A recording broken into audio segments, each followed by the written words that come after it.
Tushda daryo ko'pigini ko'rish.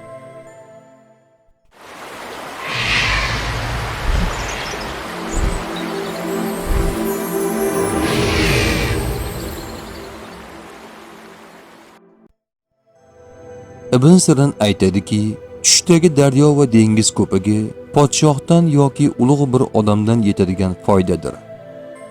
Tush ta'biri bashorat emas, barcha narsani bilguvchi yagona zot Allohdir. Ko'rgan tushlaringiz ta'birini bilmoqchimisiz? Unda kanalimizga obuna bo'ling.